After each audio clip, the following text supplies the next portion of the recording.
जी इंज मैं कदी नहीं सज उठी बस इंज सहारा लैके ਧਰੂ के मर जाते सन ਠਾਣ वाले ते फिर मैं उठती सज हुण उठ पैंदी ते इंज टुरदी भी जे इंज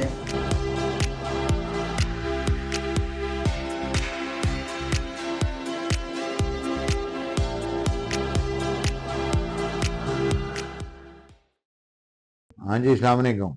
वालेकुम अस्सलाम। मेरे साथ साहिदा भी परवीन है। साहिदा की एज 60 ईयर्स है और इनका वजन था तकरीबन 200 किलो। हमने इनका वजन थोड़ा सा कम कराया डाइट से और उसके बाद हमने इनका ऑपरेशन किया 7 माह पहले, mini gastric bypass, 1 anastomosis gastric bypass. और इनका पेट इतना बड़ा था कि ये लटका हुआ था। इधर पड़ा। अब यही लोगों के लिए सबसे जो ये लोगों के लिए मोटिवेशनल वीडियो और लोगों के लिए अवेयरनेस वीडियो है कि अगर कोई ऐसा पेशेंट आपके पास आए तो आप उसकी टमीटा को लाइपोसक्शन नहीं करते, वो कॉन्ट्राइंडिकेटेड है पूरी दुनिया में।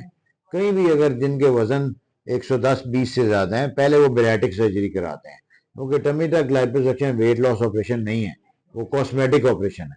तो पहले आप बेरेटिक कराते हो, उससे आपका वेट कम होता है। अब इनका वजन तकरीबन 86 किलो कम हो चुका है 7 माह के अंदर और आपके सामने ठीक ठाक बैठे। अब ये खुद बताएंगी कि इनको कितने फायदे हुए आफ्टर गेटिंग। अब जब इनका थोड़ा और कम हो जाएगा तो फिर हम इनका जो लटका हुआ पेट था वो हम निकाला। अभी खुद बताएंगे इनका पेट कितना लटका हुआ था। क्या आप तुसी दसो जी। मेरा पेट इत्थे सा हाँ ਤੇ ਉਸ ਤੋਂ ਬਾਅਦ ਜਦੋਂ ਆਪਰੇਸ਼ਨ ਕਰਵਾਇਆ ਸੀੜੀਆਂ ਮੈਂ ਨਾ ਚੜ ਸਕਦੀ ਸਾਂ ਨਾ ਚੱਲ ਸਕਦੀ ਸਾਂ, ਬਸ ਸਹਾਰੇ ਨਾਲ ਕੁਰਸੀ ਦੇ ਨਾਲ ਜਿੱਥੇ ਇੰਨਾ ਕੁ ਵੀ ਹੋਣਾ ਤੇ ਚੀਜ਼ ਨਹੀਂ ਫੜ ਸਕਦੀ ਇੱਕੋ ਹੀ ਮੈਂ।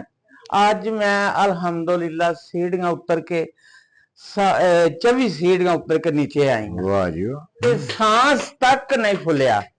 जबरदस्त।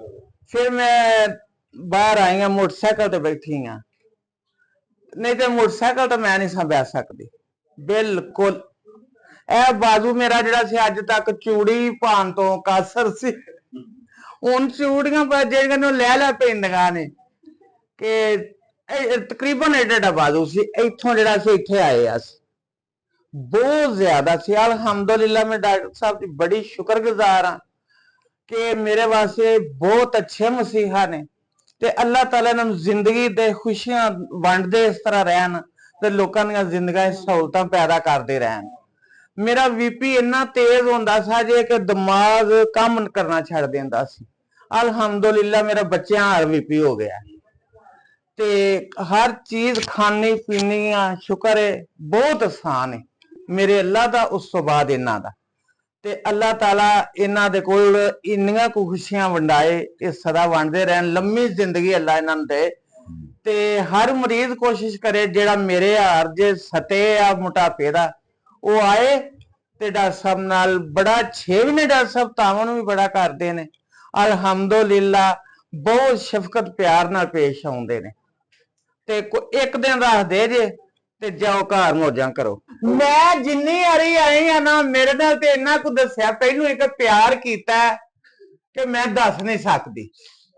ਮੇਰੇ ਦੁਆਲੇ ਇੰਜ ਡਾਕਟਰ ਆਏ ਨੇ, ਸਾਰੀ ਰਾਤ ਮੈਂ ਅੰਜ ਕੀਤਾ ਤੇ ਡਾਕਟਰ ਸਾਹਿਬ ਸਿਰ ਤੇ। ਮੇਰਾ ਪੇਟ ਇੰਨਾ ਸਾਜੇ ਤੇ ਮੈਂ ਇੰਨੀ ਕੁ ਪਰੇਸ਼ਾਨ ਸਾਜੇ ਜਿੰਨਾ ਕੋਈ ਹਿਸਾਬ ਨਹੀਂ ਸਾਜੇ। ਤੇ ਸਾਰੇ ਲੋਕ ਮਸ਼ਵਰਾ ਦਿੰਦੇ ਸਨ ਪੇਟ ਦੀ ਚਰਬੀ ਲਵਾਓ, ਤੇ ਮੈਂ ਕਿਹਾ ਚਰਬੀ ਹੈ ਕਿ ਨਹੀਂ, ਮੈਂ ਇੰਨਾ ਕੁ ਵਢਾ ਕੇ ਬਹਿ ਜਾ। ਤੇ ਮੈਂ ਫਿਰ ਡਾਕਟਰ ਸਾਹਿਬ ਦਾ ਪਤਾ ਲੱਗਾ ਸਾਡੇ, ਮੈਂ ਇਹਨਾਂ ਕੋਲ ਆਈ ਆ। ਇਹਨਾਂ ਆਖਿਆ ਜੀ ਤੁਸੀਂ ਮਹੀਨਾ ਡਾਇਟ ਕਰੋ। ਉਹਦੇ ਨਾਲ ਮੇਰਾ ਵਜ਼ਨ 200 ਤੋਂ 188 ਸੀ। ਫਿਰ ਇਹਨਾਂ ਮੇਰਾ ਆਪਰੇਟ ਕੀਤਾ ਤੇ ਮੇਰੇ ਟਾਂਕੇ ਤੱਕ ਨਹੀਂ ਜੇ ਨਜ਼ਰ ਆਉਂਦੇ। ਤੇ ਮੈਨੂੰ ਇੱਕ ਦਿਨ ਆਖੋ ਨਾ ਦਰਦ ਸੂਈ ਦੇ ਨੱਕੇ ਜਿੰਨੀ ਵੀ ਹੋਈ ਹੋਵੇ ਤੇ ਮੈਨੂੰ ਨਹੀਂ ਦਰਦ ਹੋਈ। ਕਿਹੜਾ ਆਪਰੇਸ਼ਨ ਹੋਇਆ ਸੀ ਤੁਹਾਡਾ? ਤੇ ਮੇਰਾ ਦੂਜਾ ਬਾਈਪਾਸ ਆਪਰੇਸ਼ਨ ਹੋਇਆ, mini gastric bypass. Bypass operation ਇੰਨੇ ਨਿਸ਼ਾਨ ਜੇ ਐਵੇਂ ਜਿਵੇਂ ਸੂਈ ਦੇ ਨੱਕੇ ਜਿੰਨੇ, ਪਤਾ ਨਹੀਂ ਲੱਗਦਾ ਕਿ ਆਪਰੇਸ਼ਨ ਹੋਏ ਆ। ਚਲੋ ਜੀ, ਬਿਲਕੁਲ ਮੈਂ ਤੁਹਾਨੂੰ ਵਹਾ ਦਿੰਦੀ, ਨਹੀਂ ਪਤਾ ਲੱਗਦਾ। ਚਲੋ ਅੱਲਾਹ ਤਾਲਾ ਤੁਹਾਨੂੰ ਖੁਸ਼ ਰੱਖੇ।